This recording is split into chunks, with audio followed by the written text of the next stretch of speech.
Hi everyone, আশা কৰোঁ আপোনালোক সবে ভালে আছে। I welcome all of you to my channel.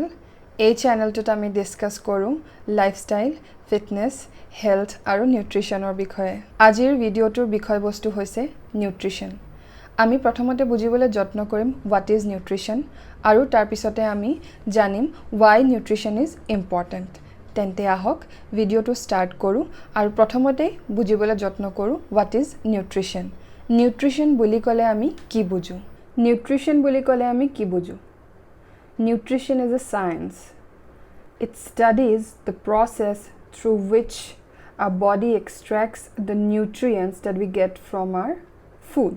Nutrition also helps us to understand the nutrients that are present in our food and also in which quantity and what is the quality of that nutrient. Nutrition পঢ়িলে আমি এটো বুজিব পাৰো যে আমি যি খাদ্য খাওঁ বা যি আহাৰ খাওঁ তাৰ পৰা আমাৰ বডিটোৱে নিউট্ৰিয়েন্টস কেনেকৈ এক্সট্ৰেক্ট কৰে, মানে the entire process right from ingestion, digestion, assimilation, absorption and excretion. So far we have understood what is nutrition. Nutrition বুলি ক'লে আমি কি বুজি পাওঁ? নিউট্ৰিশ্যনটো এটা ষ্টাডি যোনটোৱে আমাক এইটো বুজায় যে আমি যি খাদ্য খাওঁ বা যি আহাৰ খাওঁ তাৰ পৰা নিউট্ৰিয়েন্টছবিলাক আমাৰ শৰীৰটোৱে কেনেকৈ এক্সট্ৰেক্ট কৰে আৰু আমাৰ আহাৰবিলাকত নিউট্ৰিয়েন্টছ কিমান পৰিমাণে থাকে, কি নিউট্ৰিয়েন্টছ থাকে আৰু কোনটো কোৱালিটিৰ নিউট্ৰিয়েন্টছ থাকে। তো সেইখিনি বস্তু আমি নিউট্ৰিশ্যন পঢ়িলে জানিবলৈ পাওঁ। এতিয়া প্ৰশ্নটো আহিলে যে আমি নিউট্ৰিয়েন্টছ বুলি ক'লে কি বুজো? Nutrients are the essential components that helps us to lead or live a healthy life. Nutrients আৰু প্ৰকাৰ থাকে, micronutrients, macronutrients. আমি সেই বিষয়েও কথা পাতিম। মোৰ আহিবলগীয়া ভিডিঅ'বিলাকত macronutrientsৰ বিষয়ে ডিটেইলত জানিম, micronutrientsৰ বিষয়ে ডিটেইলত জানিম।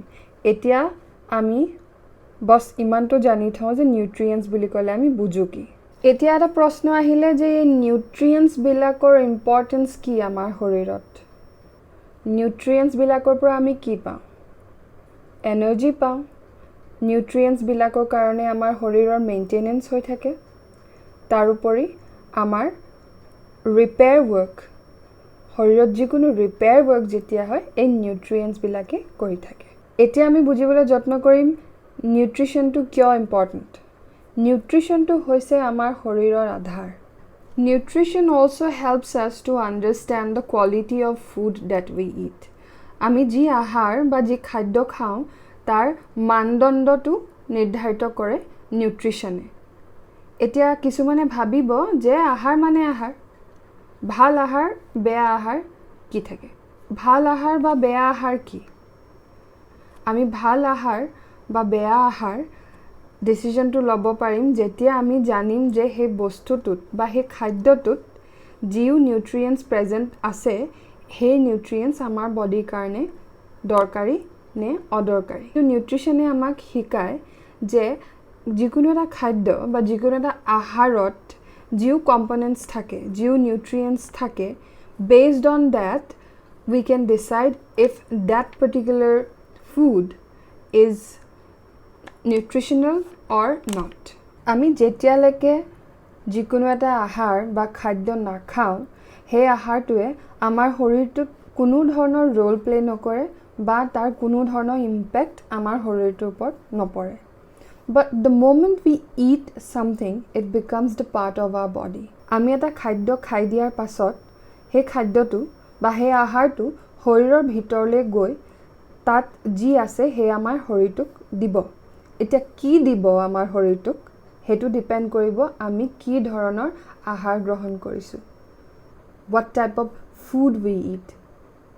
সেইটো কাৰণে কৈছোঁ যে আমি এইটো বস্তু চকু দিয়াটো বিৰাটেই দৰকাৰ, what's there in our plate. কেলৈ কি মই আগতেই কৈছোঁ যে নিউট্ৰিশ্যনটো হৈছে আমাৰ স্বাস্থ্যৰ আধাৰ। ইট ইজ দ্য বেছ অফ আৱাৰ হেল্থ। এক্সাম্পল হিচাপে যদি এটা RCC ষ্ট্ৰাকচাৰ লওঁ, সেই RCC ষ্ট্ৰাকচাৰটো কিমান মজবুত বনিব বা কেনেকুৱা ধৰণৰ বনিব সেইটো ডিপেণ্ড কৰিব আমি যি ৰ মেটেৰিয়েলছ ইউজ কৰোঁ তাৰ কাৰণে।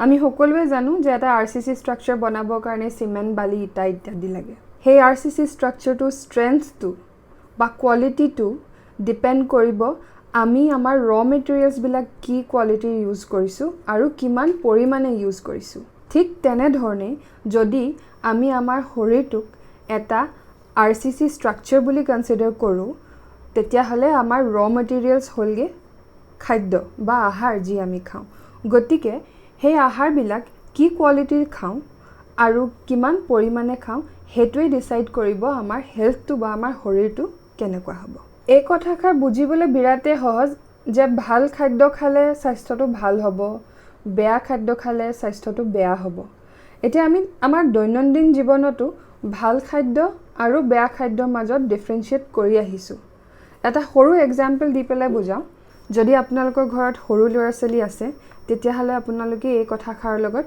ৰিলেট কৰিব পাৰিব যে কেতিয়াবা সৰু ল'ৰা ছোৱালীয়ে জিদ ধৰে যে বিস্কিট খাই পেলাই শুই যাওঁ আবেলি খেলে ভাগৰ লাগে ৰাতি ভাত খাবলৈ মন নকৰে আৰু বিস্কিট খাই শুই যাব খোজে কিন্তু আমি ক'ৰবাত নহয় ক'ৰবাত এইটো বুজি পাওঁ যে বিস্কিট খাই শুই থকাটো তাৰ স্বাস্থ্যৰ কাৰণে ভাল নহ'ব ঘৰত যি ৰান্ধিছোঁ তাৰ যদি এসাঁজ খাই হ'লেহেঁতেন তাৰ কাৰণে বেছি ভাল হ'লহেঁতেন এতিয়া এক্সাম্পল হিচাপে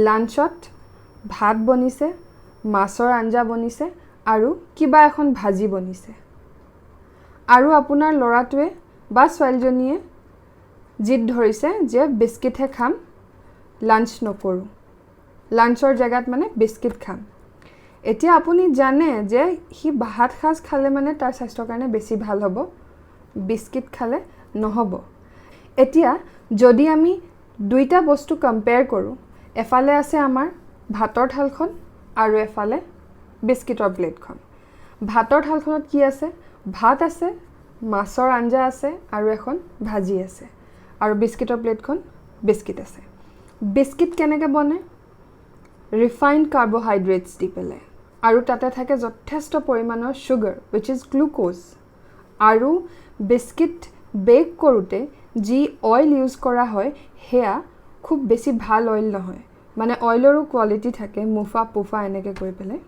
মুফা মানে হৈছে মনো আনচেচুৰেটেড ফেটি এচিড আৰু পুফা মানে হৈছে পলি আনচেচুৰেটেড ফেটি এচিড এতিয়া মিঠাতেলটো পৰে মুফাৰ ভিতৰত মনো আনচেচুৰেটেড ফেটি এচিডৰ ভিতৰত আৰু হেতুক এটা বেটাৰ কোৱালিটি অইল বুলি কনসিডাৰ কৰা হয় হয়তো বিস্কিট বনাওঁতে মুফা ইউজ হোৱা নাই হয়তো পুফা ইউজ হৈছে আমি নাজানো বাট তাত অলৰেডি আমি আনহেলদি ইনগ্ৰেডিয়েণ্টছ পালোৱেই বিস্কিটত অলৰেডি আমি আনহেলদি ইনগ্ৰেডিয়েণ্টছ পাইছোৱেই অলৰেডি ডিছকাছ কৰি আহিছোঁ ৰিফাইণ্ড কাৰ্বহাইড্ৰেটছ তাৰ উপৰি ছুগাৰ এইবিলাক এতিয়া যদি আমি আনহাতে আমাৰ ভাতৰ থালখন কনসিডাৰ কৰোঁ য'ত নেকি আছে মাছৰ আঞ্জা মাছটো হৈছে প্ৰটিন আৰু আঞ্জাখন হয়তো বনোৱা হৈছে মুফা দি পেলাই মিঠাতেল দি পেলাই আৰু তাত আছে ভাতটো হৈছে কমপ্লেক্স কাৰ্বহাইড্ৰেটছ আৰু ভাজি য'ত নেকি আছে some amount of fiber some amount of vitamins and minerals and some other nutrients as well গতিকে আমি যদি এই ভাতৰ থালখন আৰু বিস্কিটৰ প্লেটখন কম্পেয়াৰ কৰোঁ তো ডেফিনেটলি ভাতৰ থালখন is a healthy option for us অৱশেষত মই এইটোৱে ক'ব বিচাৰোঁ যে আমি যিও খাদ্য খাওঁ বা যিও আহাৰ খাওঁ তাৰ ইম্পেক্ট আমাৰ বডিৰ ওপৰত আমাৰ শৰীৰৰ ওপৰত আমাৰ স্বাস্থ্যৰ ওপৰত পৰে গতিকে আমি ভাবি চিন্তি খাব লাগে আমি বুজিব লাগে আৰু জানিব লাগে যে আমি যি আহাৰ খাইছোঁ সেই আহাৰে আমাৰ শৰীৰটোক কি দিব ভাল বস্তু দিব নে বেয়া বস্তু দিব সেই খাদ্যখিনিৰ আমাৰ শৰীৰটোৰ ওপৰত কি ইম্পেক্ট পৰিব সামান্য এটা কথা মনত ৰাখিলে নিউট্ৰিশ্যন কনচেপ্টটো আমাৰ কাৰণে একদম সহজ হৈ পৰিব যে ভাল খাদ্য খালে ভাল আহাৰ গ্ৰহণ কৰিলে আমাৰ স্বাস্থ্যটো ভাল হ'ব আৰু বেয়া আহাৰ খালে বেয়া খাদ্য খালে আমাৰ শৰীৰটো বেয়া হ'ব তাকে কৈ আজি মই মোৰ ভিডিঅ'টো সামৰিছোঁ and I promise you to bring one more video very soon till then you guys take care of yourself and stay safe bye bye